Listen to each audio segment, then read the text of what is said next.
Hello everyone, good evening. I'm Gayatri. I work as a program manager in Varthana. So today is the last session of this school leadership development program. So we have completed two sessions earlier and now we are going to look at the third module. So let's get started. So today's session is about financial planning for school growth and stability. Before moving on to the session, I just want to give you a quick heads up. So today we are going to look at financial planning in the aspect of or in the lens of a school leader, how it would be better or how you can make it better, right? This is not something as a Vartana finance we are doing, but from the perspective of a school leader lens. But if at all you have any questions or finance related queries for Vartana especially, please park it till the last, or you can reach out to our customer care at any time and get your clarifications done. So let's get started. Today's agenda is that we'll talk about the objectives. We'll have look at what is budget expenditure. We'll also look at your fee planning and fee collection, and we'll also talk about infrastructure development, revenue option. Then we'll close the session with a feedback. So everyone who have completed or participated in the earlier SLDP model, you must be knowing the what is the criteria for getting a certificate. Please stay throughout the session, fill the feedback form. If you have attended at least two sessions completely, you will be getting the certificate in the next week. So I want everyone to participate. Look at the question here. Which of these is most true for your school right now? There are multiple options. So I want you to select the top most option that is true for your school. One is fees usually comes on time. We manage but with stress. Third one, month end is always difficult. Or growth plans feel risky. So which is true for your school? This session will be more interesting if you keep putting your answers. I could see two of people have said two. We manage but with stress. Yes, okay. How about for your school? Okay, two. Okay. Varadaraj sir said it's two. Okay, I think pretty much for some of you it's two. But I want to assure you, wherever your school right now is, that we are going to look at certain steps and certain structure to make sure that we all come in the same line or better line. Let's move forward. So objective of this session is that we have four objectives. One is that we'll be able to understand what is the school cost structure, or what are the fixed expenses and variable expenses. And we'll also talk about the fee structure support, or how you can achieve the financial stability, and how can you cover the essential cost. We'll talk about how you can plan the infrastructure of growth, how you have to make that decision, right? The financial decision, how you have to make. I will also explore about additional revenue option that will strengthen your financial stability. So budget and expenditure. As a school leader, it might be very, very common term you use, right? So what is a school budget? I know most of you know that, but I just want to, since the start of session, I want to give a fresh thought. So budget is the entire plan. Like for example, in a year, I'll be using this amount of money for this particular activity. For example, teacher development, or for marketing and branding, or be it like infrastructure or renovation purpose, right? That's how, good afternoon or good evening, Mohan sir. That's what we call about school budget, right? Why do you do that? It helps you to see what you have to look forward and not to panic basically. And it supports your stability and growth. Okay. So now I want to ask you a question. When was the last time your school faced an unexpected expense? In not to say the amount, but just wanted to give us an idea. Like when was the last time? Is it a few years back, or last year, last month? Unexpected expense. Or if you have not faced at all, please put that as well. For every slide, some or the other question I'll be keep asking. So yeah, please engage throughout it. When was the last time your school faced an unexpected expense? Anyone? Okay, I'll take that as a no. I guess most of you have not faced it. It's a good sign. But again, let's move forward. Vehicle maintenance.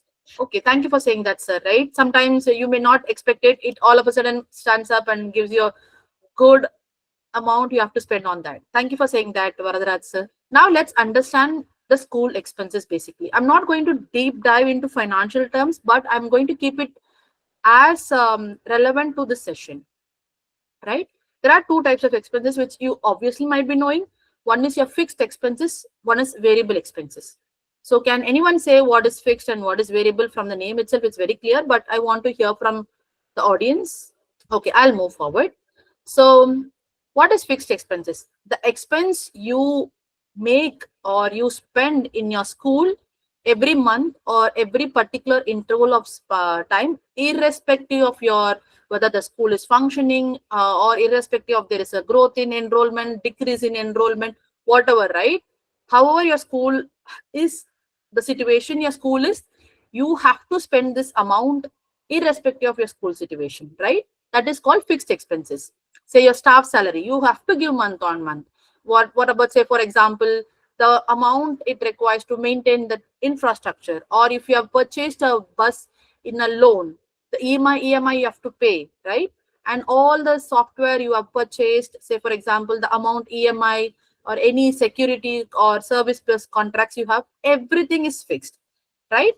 Whereas with respect to, I mean, this fixed expenses need discipline. What do we mean by that, right? Here you need to understand what all the expenses I have in fixed expenses and how should I be able to meet it. That's your question. Here you cannot talk about I'm going to reduce this, that, and all. It's very fixed. You have to do it irrespective of however your situation is. Whereas on the other hand, variable expense is something which keeps changing month on month, or it may not be happening every month, right? It may be differ from like one time it happens 1 month, and after that it happens in the next year. It keeps changing, the amount also changing. For example, the electricity bill or the petrol petrol bill, right? That utilities actually it's very variable. Sometimes the schools, when it's like completely shut down during summer holidays, you need not to pay much. And the maintenance repairs, like sir mentioned, it comes all of a sudden. It's not very, this month comes or next month comes, it comes all of a sudden. And academic materials and supply, it completely depends upon the student enrollment. If you have 100, if you have 1,000, there is a varied amount you have to spend. And if you are encouraging any activities, say for example sports day, independence day, some celebration, some events comes up, all these comes under variable expense. Transport operating cost, already I mentioned, right? The fuel. So this is called variable expense, something, the amount which keeps varying, it's not very constant. Here, what you need is that you need judgment. What do we mean by that? You need to have a strong, rational, or logical explanation whether it's a reasonable expenditure that I have to make or not. You have to have a strong judgment whether this expense is good to have, or I should reduce it, or I should completely avoid it. Okay, so that's what we mean by fixed and variable expenses. Now, coming to you, what is that among all of these different type of expenses, what is that one expense that worries you every month? Yes, sir. Mohan sir, you have a very valid question. How come salary is a fixed expenses? I'm not saying about, say for example, this year you're paying 50,000. Next year your staffs are, say for example, increase, two more staffs have joined. Next year you pay 60,000. But what I'm saying is that you have to pay every month. That expenses you have to accommodate, whether it's 50,000 or 60,000. It's not going to change. For example, January month I paid 50, February month I'm going to pay 60. It's not going to have a huge change within 1 month of time, right? It may have change when there is an increase or decrease in your staff, or if you are having that financial appraisal in an year, right? At that time only the amount differ, but irrespective of your school situation, you have to pay the salary. Here you cannot say that no, I'm not going to pay my salary, I'm going to hold the salary. You can't do that, right? That's why it's called fixed expenses. Every month you have to anticipate. You already know some amount, you have to anticipate and keep it ready. Whereas electricity bill, you don't know how much amount gonna come. You can have a rough estimation, but you don't know. Sometimes it surprises you. For example, maintenance, you don't know what is gonna maintenance gonna come every month, or what gonna come in the next time, right? It surprises you. That's why it's called variable expenses. Thank you for asking that question, Mohan sir. What expenses that worries you the most each month? Okay, I have to keep such an amount for this one, or I have to keep such an amount for that one. What is that one expense you are a little bit worried about? Okay, I guess everyone is financially very sorted in that case. Okay. Okay, so do let me know if you have any answer for this. I'll keep moving forward. This is for the school leaders, right? One number a school leader should know. Now we talked about expenses, different types of expenses. But as a school leader, what you should know, the important is that one number. What is that one number? Your monthly income minus your monthly expenses is equal to your surplus, monthly surplus. This number you should know for your school.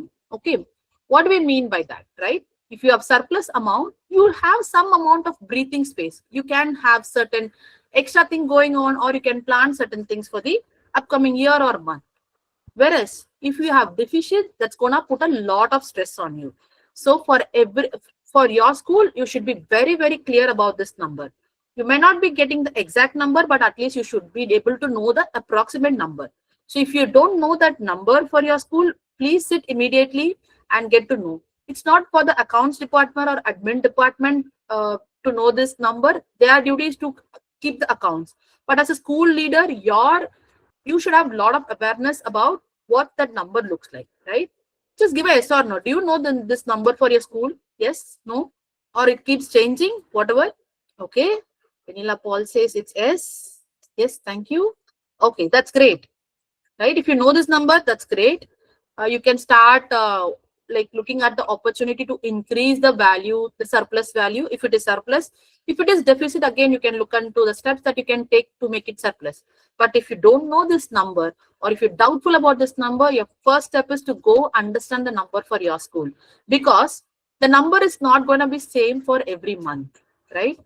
You know that, right? Some month the expenses are high, some month the incomes are high. So the number is not going to say the same, but you should have a clear understanding where this number lies and have an idea about it. Monitoring the budget. Since we talked about budget, now we looked about how to monitor the budget, right? Once you know this number, first what you have to do is that you have to review your monthly income and expenses. Do not, as I said earlier, do not keep this as accountant task or admin task. Take this as your own responsibility. Please review the income and expenses your school make monthly. Then compare with what you actually planned and what is actually happening. Just like we do it in our household, right? I wanted to spend this much, but this is the actual expenditure happened. Then what you have to do, you have to track the monthly surplus or deficit. Every month, you have to understand whether this month is surplus or this month is deficit, why it is happening like that. And then take corrective action early. Do not wait till the year end and then you fall back and you have a lot of deficit or backlog, something like that. Take the corrective action early. So this is how you monitor the budget, right? So monitoring is not about like, I'm just going to look at every paisa or every rupee, right? But it just that helps you to stay prepared, or any unexpected situation you have to face, you will be very prepared for that. So this is about budget and expenditure. The next thing we'll be talking about is that fee planning and fee collection. So this is a crucial part for the school leaders. So before moving on, first look at what are the challenges in fee planning, right? So I'm going to ask you a question. Think about your own school. What makes fee planning difficult? From your opinion, what is it, some criteria or some situation or something that makes the fee planning itself, it's very difficult? Why? What is those? What are those? If you're doing fee planning, what are some of the things that makes the planning difficult? I would really request everyone to please pitch in and answer, because this is finance is all about lot of theories, right? I do not want to go into theories. I just want to make it very practical for all of you, very relevant. So please keep engaging. Children drop if you increase fees. That's an absolute point, right? You should, I think that's kind of that gives some kind of fear also. Like, should I increase fees? If I increase fees, will I lose some students? Very valid, Gibson's a very valid point. Thank you for so much. Very competitive work. Yeah, if there is some school around me and I don't know how much they're charging. So we have to, the fee planning itself makes very difficult, right? If there are so many competitors around you. Very good. Thank you so much for that, Varadaraj sir. Okay, interesting. So I'll move to my points. First, fee doesn't cover fixed cost. What if my fee doesn't? Yeah, somebody has said that. Vanilla Paul Mama said, fee planning is not tough. It become a challenge when we need to stick under a certain percentage as per government norms. Absolutely right, because your expenditure is not gonna same for like others, but you have to keep your income to a limited thing. Correct. Thank you for that, saying that point. So what makes fee planning difficult? I put on few points here. One is that fees don't always cover a fixed cost, right? Sometimes it covers, sometimes it does not cover. You'll be wondering whether I should plan my fees according to my fixed cost, or I should keep it, like ma'am said, like I keep it to a percentage, right? Let me read a comment from Mohan sir. Fee should be nominal so that every background of parents should be able to pay to study. That's the ultimate motive, right? Everyone should get a proper education, and it should, yeah, everyone should get a proper education. Correct. Next is, you can't have same fees for all grades. That cannot be possible at all, right? Again, here you need a lot of planning. How much I have to charge for each of the every grade? What are the criteria? What are the things I should consider? Next is, sometimes we ignore the rising cost. You have to plan fees way ahead. Say, for example, the month of February and March, so that you start collecting from April to June. But the cost, say for example, the cost of the academic materials or certain things like that, right? If it is increasing, we might ignore that cost. That will again put a lot of pressure for the school leader, school owner. He has to cover that cost, right? He or she. Then fees set by competition. Somebody already mentioned that there will be people around you, different schools. They might be charging sometimes very less to attract students or sometimes differently. So that will affect your fee planning as such. Then there is no clear cost link, right?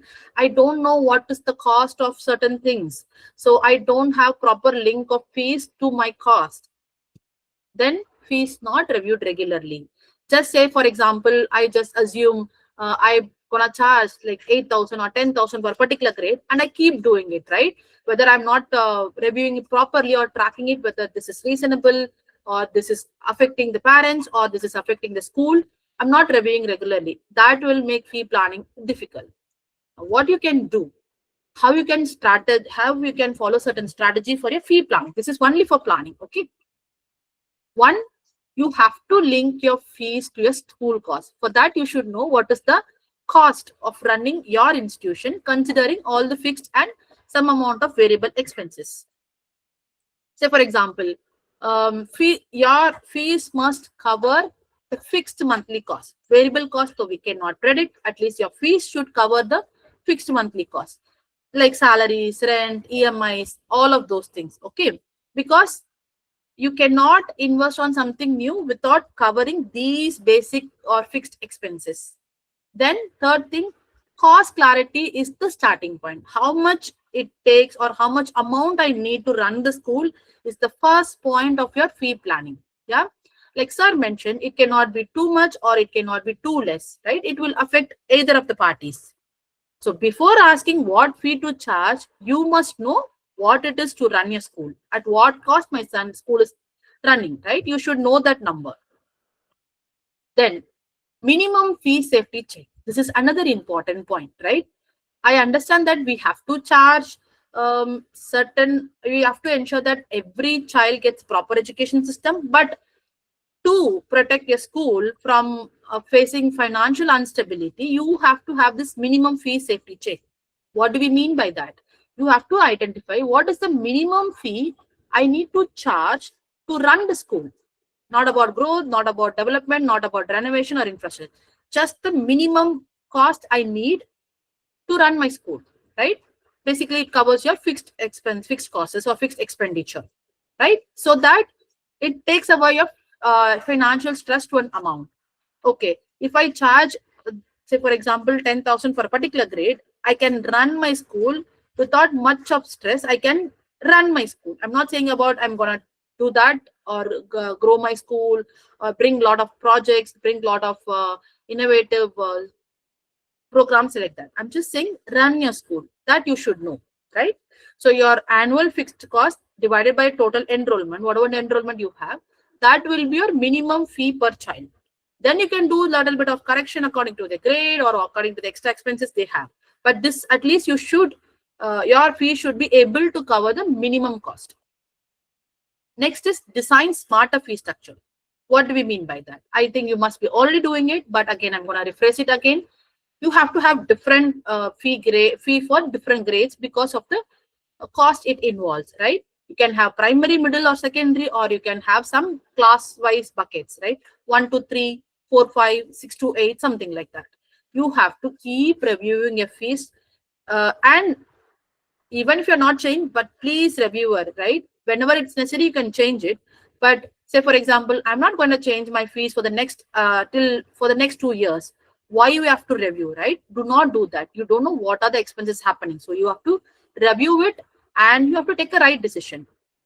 Okay, so you have to understand what is the difference, grade wise difference it is happening, and accordingly you can plan a smart fee structure. So this is all about fee plan. Now let's look at the important and the most difficult part for a school leader. It's fee collection, right? Let's start with challenges in fee collection. I'm going to ask a question again. Even when you have like clearly prepared the fee, right? Knowing your parents, knowing their profile, knowing the amount of required to run a school, still fee collections are difficult. So what makes collection difficult? Ignore about yeah, you can go ahead. I want to understand like what makes this collection difficult even after you know that you have set the fee correctly for your audience. What makes fee collection difficult? I'll wait for a minute or two, but I really want to hear from school owners, right? I have certain idea about it, but I want to hear from the real experience of you.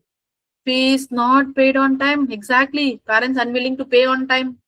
They don't pay on time. Yes. So many school leaders are able to relate on this. Fees are not paid on time, right? Okay. I'm just going to show my points. Okay. One, as everyone said, payments get delayed. You have planned your entire financial planning for the year. Say June I'll do this, August I'll do this, and then November I'll do this. But parents don't pay the fee on time. They just keep pushing it. Like yeah, Pavan said that parents keep pushing it till March. Yes, sometime it happens, right? And then your collection doesn't match your expenses. Say for example, your expense is 50,000 for this month, and you should practically should have got 55,000 as your income, but since people didn't pay on time, your collection, the fee collection, say for example, if 35,000, again that 15,000, the school leader has to pitch in, right?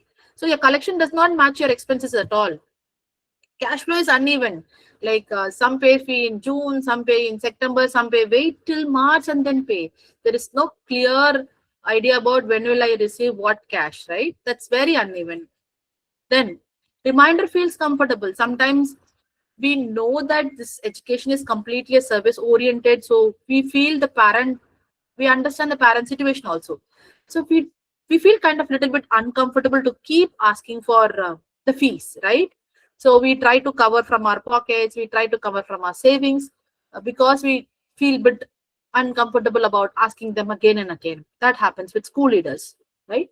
And there is no clear collection system. Say for example, you may not have a proper system to collect it, or there are multiple systems open to get the fees, right? Some hand it in money, some put it in a online website, and some give it as a check. So there are multiple collection, and all of these things happens at certain places. And then the important thing is that leaders cover shortfalls. So for example, whenever there is a deficit, whenever parents doesn't pay fee on time, all those shortfalls, school owners has to pitch in their money to make sure the school is running efficiently, the operation cost is covered or the running cost is covered, right? You have to keep pitching in. That's what happens most of the times. Yeah, so these are some of the challenges in fee collection. Let's look at strategies for fee collection. Here I want to give an heads up here. These are some of the strategies that might work for very well for your school. You might even try it. But I would say give a genuine thought about it. Try for one time and see how it is working. Certain things will be better if you actually implement and see how it working, right? One is fee collection calendar. All these name looks might be like, oh, I might know this, all of that. But let's keep our eyes open and try certain strategies here. One, fee collection calendar. What do we mean that? By now you have had a pulse of your parents, right? Either you or the accountant department or admin department. By now you know have the pulse of it. You have had a pretty much idea like, okay, which type of parents will pay when, which bucket of parents pay early, which bucket pay in the middle, or which pay till March to come. If you have an understanding about or have a pulse about that, now you map your fee due dates, right? These parents pay in March only. These will pay very early, very disciplined. This will pay month on month, some amount type. Okay. So map your fee according to the dates and map high expenses months. As a school, say for example, you have to spend a lot of money certain months. I'm just assuming it might be before the academic year starts. Say for example, you have to do a lot of campaign, you have to do a lot of marketing, branding, and at that time there is no fee collection, you have to cover the fixed cost as well. So high expenses happen at that time. And say, for example, in the middle of the year where you have introduced a lot of program and fees are not coming properly, at that time you also have high expenses. So map your high expenses month.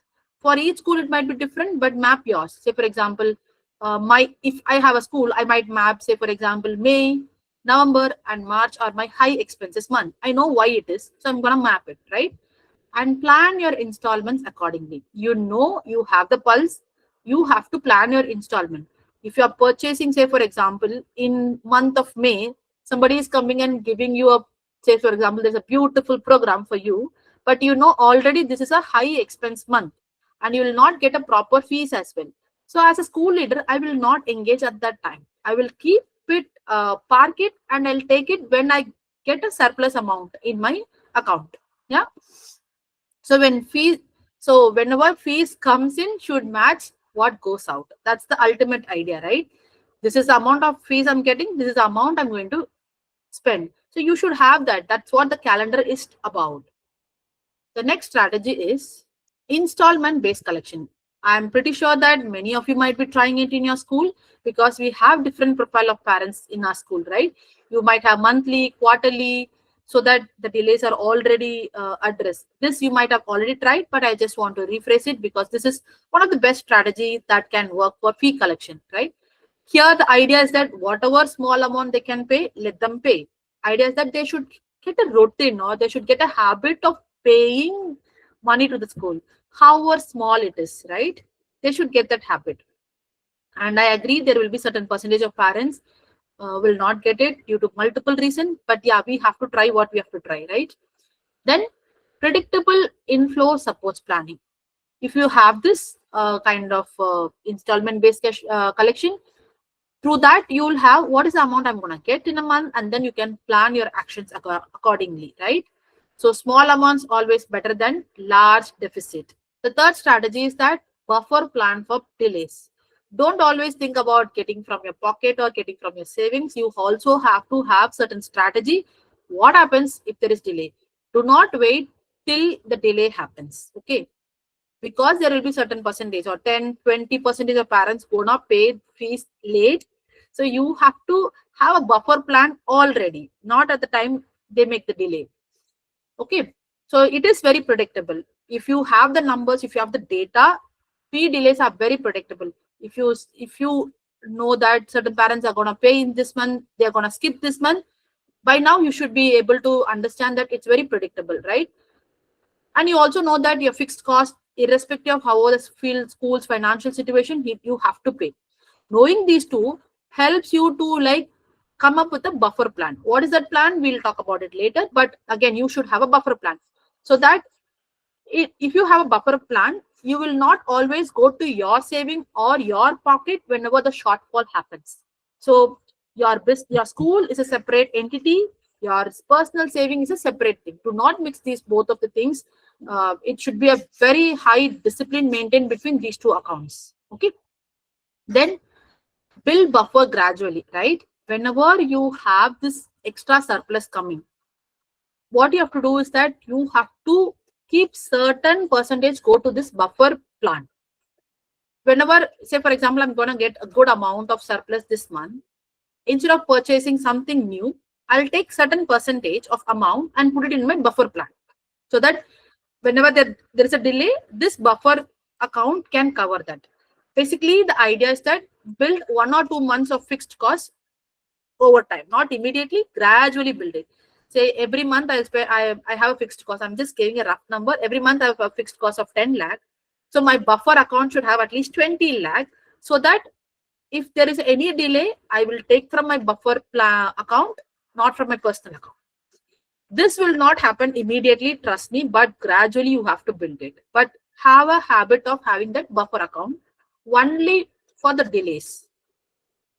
Next, fourth one is, this is something very important. I know you must be doing it, but please do it very, very consistently. Communication and consistency.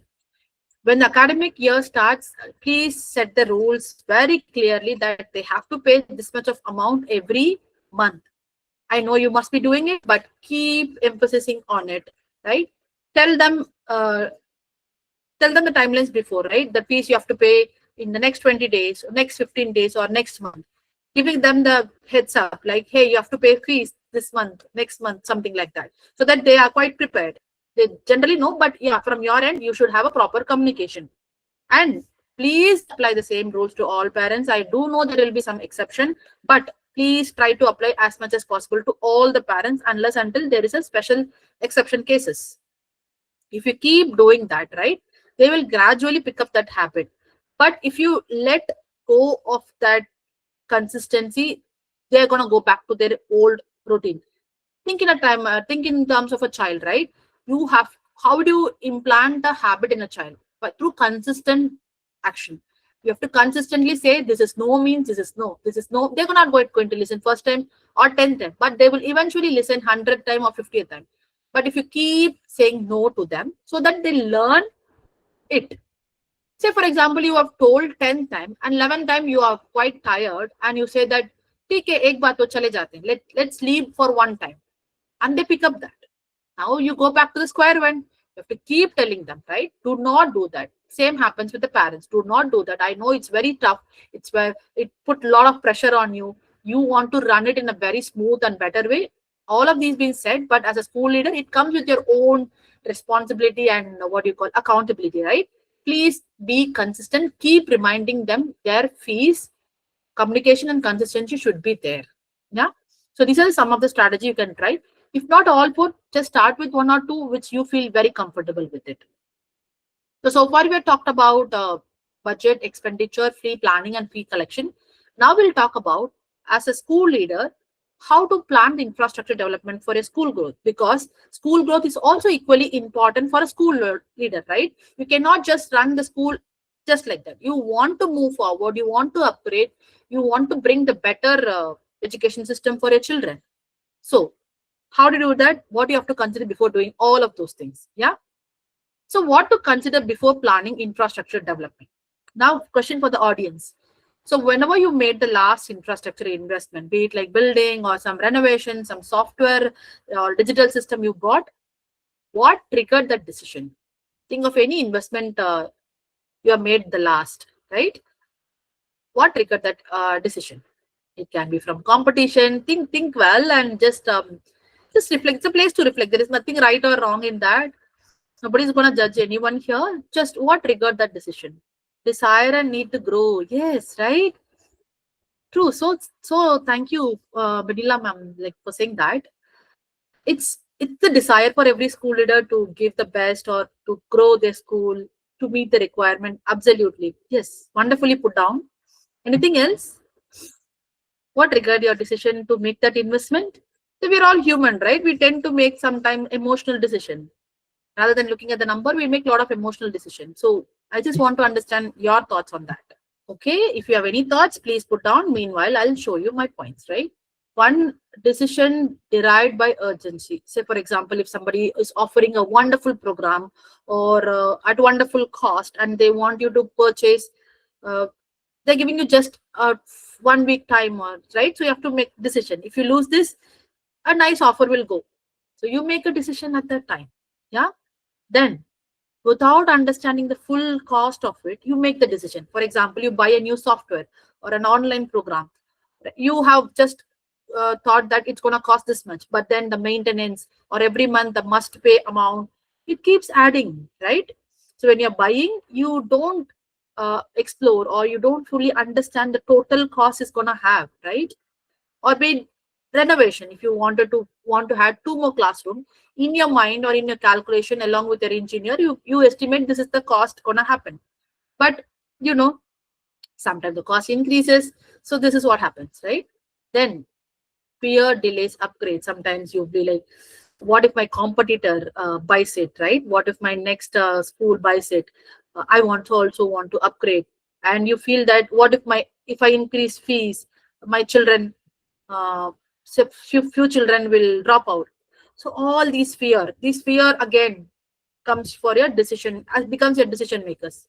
Then growth competes with expenses, right? Like ma'am mentioned, I want to grow, so I'll purchase certain thing, but then it also means that your expense is also growing, right? Your growth and expenses are like just running one-on-one match together. Then cash flow is overlooked. Certain time at certain month, we get a good amount of fee collection, and cash flow is so good. You get tempted. You get a lot of ideas to grow. Then you purchase certain things. You put on investment in certain infrastructure, but not considering there are other months where it's like cash flow is kind of struggling. Then decision based on intuition. Most of the times we tend to do that. We don't look at the number, we don't look at the data or rational. We say that I feel it's good, I feel it's genuine. Why don't we try? So these are the things we as such a school leader, we tend to make that, right? It's nothing right or wrong about it, but this is what it is. But now let's take certain cautious or cautions or certain steps before taking that decision. So what are those? So checkpoints before investing, right? One, first understand the, first you have to do the purpose check. First you have to understand why are you investing. Okay, because my school strength has grown. Like earlier it was 1,000, now it's 1,500. So I have to have more classroom. If that is the case, go for it, right? Then you want to improve quality or compliance, right? I see my students are sitting in down on the floor. I want them to have a chair and desk. So I want to improve the quality. Yeah, or there is a certain policy set by the government. I have to follow it. Okay. Then I have to retain my students and staff. There is a minimum standard I have to give in the school so that parents keep sending the children, or again, staffs willing to work in the school. So these are some of the answers. There might be multiple answers, but you should know why you are investing. Second, sorry, before that, just understand if the purpose is not clear, right? Or it's somewhere half clear, pause the decision. Don't take based on your intuition, or don't bake on anything, right? If you cannot see the purpose very clearly or it's kind of unclear, just pause it. Next is readiness check. First is purpose check, next is readiness check. Is your school ready to invest? Are you really ready? Not you, which means your school is really ready, right? Say, for example, if you have very good of enrollment, year on year, either you're maintaining the enrollment or year on year, the enrollment trend is up 10, right?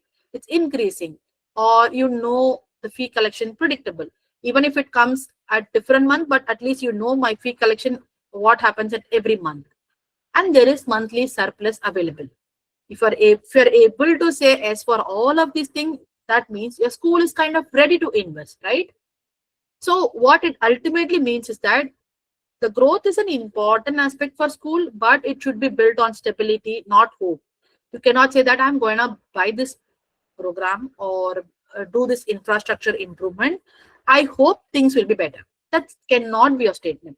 You should have a solid numbers in hand or in your account to make sure that you are building the growth on stability, not on something that is actually falling. Now, knowing all of these things, how to plan and execute the infrastructure development. First, safe investment check. There are certain questions you have to ask yourself, right? Okay, I'm ready to invest on an infrastructure. I have some surplus money and all. I am ready to do the investment. Before doing that investment, you have to ask these questions to you. Okay, what problem does this investment solve? You have to have an answer. Say my children doesn't have a proper place to sit. They'll have a better learning environment. Yes, okay. You should have an answer for that. Second, will it support enrollment, quality, or compliance? Will this investment bring some more students in my school, or it will improve the quality for the students, or it will be aligned for the policy given by the government? Third question, can current surplus support repayment? Whatever amount, extra amount or surplus amount I'm getting, is that enough to repay this investment? That you have to cross check. It cannot be like on month of June and December, I get high fee collection.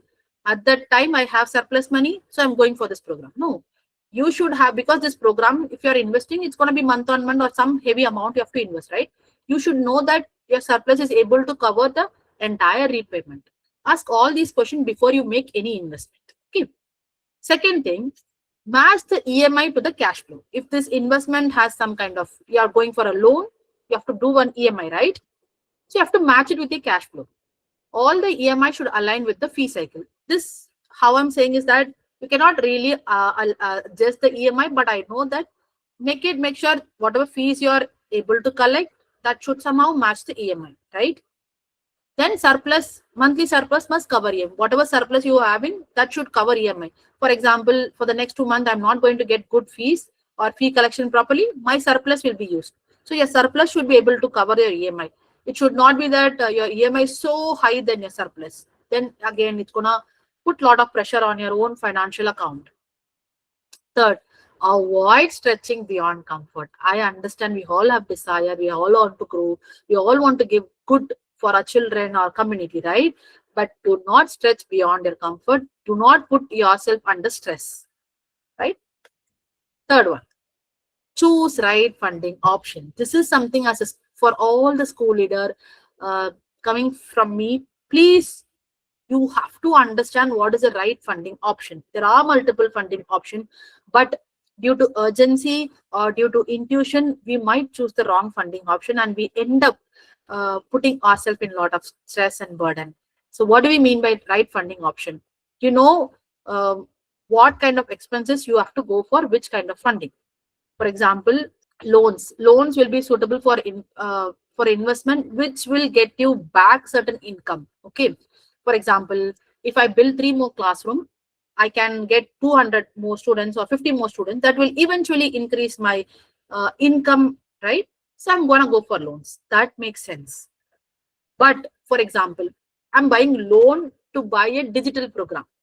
There is no guarantee that digital program is going to bring students, this many students. It will bring, but 50, 100, it's not very, what do you call, a good call, right? Over there, you have to pause and take a decision. Second one, external or CSR. There are a lot of CSR supports and funds goes around. You have to do a little bit of research on that. It will be useful, for example, if there are certain policy introduced by government. So this many number of toilets should be there. This number of water facility should be there. If government says something, there is a lot of possibility that there will be some CSR or NGO working who can support that. Or you can use it for one-time upgrade, right? For example, solar panel investment or something, you can go for it. It may not be like they will cover the 100% amount, but any support is always useful for the school leader. Third, your own funds, right? The amount you save for the growth of your school. How do you use that, right? It will be appropriate for very small or phased improvement, right? You cannot pitch in like crores and crores from your investment or sorry, from your saving for an investment. You have to have that backup. So for small improvements like the fan or bench or table desk or some phased improvement, like every quarterly you're going to improve that. For that kind, you can use your own fund. Finally, use combination of resources so that it's kind of like balance the risk and cash flow. Like you can go for CSR support, your fund and loan to make sure that you are not risking too much. Yeah, this is very important thing. This is how you have to plan. Even do not take any decision on intuition, but ask all these 3 things to before making any infrastructure development. Okay, so basically you have to plan early, you have to borrow wisely, know the right funding option, and grow without stress. The last part of the session is that exploring new revenue streams, right? So from you, I want to understand, do you think school should have additional revenue sources? If you feel yes, I want to also know why. Do you think schools, it is good to have additional revenue? If yes, why? If no, yeah, that is also fine. Okay, so since there is nobody else volunteered, I'm just gonna go move forward, right? In my opinion, I always feel school should have additional revenue or sources because at times when there is a lot of deficit or low fee collection happening, that will help you a lot rather than depending so much on your own account or personal account. Yeah. So what are some of the revenue options you can consider? Here I've listed out a few options which might work. You can, again, this list is something very vast, right? You can keep going back and explore it as much as you want. But I'm going to show you like the top few ones. One is after school learning program. See, choose option which will be more suitable for your school. You might be having schools in rural location or parents with low profile. Over there, you have to target in a different way, right? But yeah, I'm going to explain all the buckets. After school learning program, basically parents who are looking for like some kind of support or programs that will ensure that child is able to study more, spend more time, and gain more marks, right? That's how, if some parents are willing to that, you as a school you can encourage that, right? And you can have it. Most of the parents want their children to study really well. If they can pitch in some money, that is good, right? So academic support, or it can be bridge courses or remediation courses, whatever, outside the school hours. Second one is teacher led expertise program. If your school is running for quite some years, or if it's very famous around the community, you can explore this one, right? If you have any teachers, or if yourself you have a very strong subject knowledge, organize a small workshop, right, for your teachers. Or if there is any policy you know very strong, for example FLN, or sorry, FLN is not a policy, NEP policy, or if you know a lot of good pedagogical approach for foundational literacy numeracy, along with the teachers, design certain workshop, conduct certain workshop. You can offer it at reasonable cost, let the teachers from the other school participate, or the student who are currently doing the B.Ed program or in the college, right? They can come and get benefited. You can give a small certificate for them for recognizing their effort. But this will not only give you revenue option, but it would make you stand out from the crowd. This school is something doing something very different. It ensuring that teaching is done right, right? You can try that if you have a good set of expertise in your school, be it teachers or yourself. And one more thing, you need not to have super duper expert all the time, right? If you have a good subject knowledge, go for it. Try it and see how that works. Third one, youth skill program for the local community. Again, use your own teachers or yourself, or if you know from your friend circle, who can come and teach them certain courses or programs or skills, right? These days English skills are very very important, right? Spoken English or computer literacy, like how to basically function using the computer, like Excel or document. If you know that, if you some teachers know that, if you're a computer teacher, ask them to conduct some programs for the youth, particularly targeting the youth who might have gone for like 10th standard, 12th standard, dropped out in the college. They will be looking for some kind of credible institution offering that program. So you can be one of them, right? Or you can even have, if you have a solid set of teacher who can train childrens on the competitive exams, right? Be it like JEE or AIEEE or any other exam. If you know them, ask them to start doing that. So this one is that summer learning and enrichment program. Some of you might be trying this. What we actually mean that you can plan during the holiday time, be it like the summer holidays or winter holidays. Plan before along with your teacher. You can have some kind of academic oriented or some other skill oriented program, particularly targeting the young children, like be it like small kids or around mid school kids or high school kids, based on without affecting your school's regular calendar, right? It can be again English, spoken English class, or life skill developing class, or some kind of social engagement class like that. But you have to plan it, prepare, and you have to advertise it so that people in your community knows it. Next one is that community based certification and awareness program. This is like particularly will be helpful if you focuses on targeting the community, basically to bring certain awareness on like financial literacy, or it be health and hygiene, or any kind of program based on like life skill, something like that, right? Either you can do it, or if you have any expert, you know some expert, or you can partner with certain organization and do it. This again helps you to stand out in the community. Last one is that school facility utilization beyond school hours. If you have a nice auditorium or a playground or classrooms, you can help, or you can support people use that to conduct certain kind of event. For example, a playground can be used to have certain other matches, or your indoor auditorium can be used to organize certain events that you will feel is good to have, right? So yeah, whenever it's not in use, you can use it, like be it like a vacation time or holiday time. Plan again, all of these things requires early planning. It cannot be like, okay, I have next week holiday, I'm gonna do something. It won't work, right? If you are starting the next financial year, sit with your teacher, fill the calendar, identify the areas, or whenever you have time, start making sure the team works on it, your teachers works on it, and ensure what are the extra revenue options you want to try. Plan it before and then work on it. Okay. Please do not try at the last moment. It will may not be fruitful. Just have it beforehand. So these are some of the revenue options. As I said earlier, there are multiple others. You can explore it, but this is just to give you an idea. The important thing is that it's good to have extra revenue, but before going for that extra revenue, you have to consider or you must consider certain things. One, the very, very important thing is your school is into teaching and learning. That should not be disturbed at any cost, right? Because that's the foundation of the school. Second, your teacher workload must remain reasonable and planned. Yeah, it should be like it should not make them to take the extra burden or extra thing without any recommendation, right? Then that will end up them to like leave the organization and move to the next. Don't do that. Third one, your existing infrastructure should be used for the activity. It should not be like I have to invest in, I have to get ready, I have to build something, then only I can do it. Don't do that. Please use the existing infrastructure to support the activity. Then always your parent and student demands are the highest one, or that should be given priority. Most important one, the effort and return should be proportionate. Whatever your effort you're putting for this extra additional revenue should bring you the same amount of returns for that. Yeah.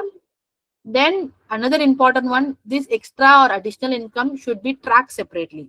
You cannot have like merge system that might confuse you. So you have an additional income tracked in a separate way. Okay. That being said, we have discussed so many things today. We talked about budget, expenditure, fee planning, fee structure, so many things. So I'm just going to give a small assignment for all of you. It's not really required for you to submit. This is for your own understanding and helping you to start thinking in a way which we want. Okay. These are 5 things we want you to work on. One, first identify your fixed cost and what is the minimum monthly expense you require to run your school. Then understand whether your current fees is covering these costs. Identify for every month what is the surplus or what is the shortfall. Assess one, growth or infrastructure. If your monthly thing is surplus, okay, what do you want to go for? I want to go for this infrastructure or this growth, something like that, if you have surplus. And then identify one additional revenue option to reduce the fee dependence. It cannot be like you're completely dependent on the fee, right? So these are the 5 things which I want you to like focus on, work on it. If you want, you can share it in the group, but I want everyone to please go back, spend some time, put all these things. This will definitely gonna help you in the upcoming financial year. So let's look at the summary. So we talked about the financial planning is not an admin task or accountant task. It's a leadership responsibility. You should know your fixed costs and the surplus so that you can able to take a better decision, not decision based on urgency or intuition. Third one, your fee planning and your predictable collection will reduce stress on you. Fourth one, your infrastructure growth should be planned early. Whatever change or whatever investment you want to make, plan it early. Do not go by urgency or intuition. Finally, additional revenue improves stability when chosen carefully. You should know what works for your school, what works for your community. Go for it, right? It will definitely benefit you. So we are at the last of the session. If you have any question, please share. Meanwhile, I'll share the feedback form with all of you. If you have any kind of queries or any kind of things you want to understand about Varthana's services, please contact the number. This is our customer number and this is our customer mail ID. Thank you, everyone.